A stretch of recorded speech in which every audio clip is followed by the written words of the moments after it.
Hello guys, in this video I am going to show you how to manage the newsfeed sharing function in the MyFitnessPal Calorie Counter application. But first I just want to mention, don't forget to subscribe to my channel, because at 10,000 subscribers I am going to show you my whole YouTube revenue statistics and growth strategy, as well as how to make money online. Let's jump into it. First of all, open the application on your phone. And then click on the More button at the bottom of the page on the right. And then scroll down and click on the Settings button.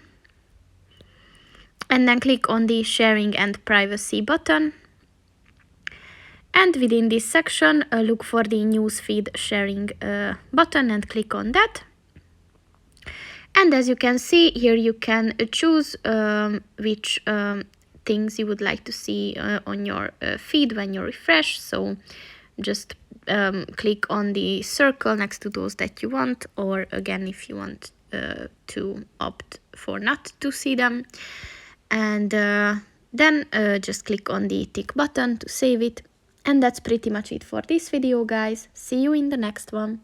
Goodbye.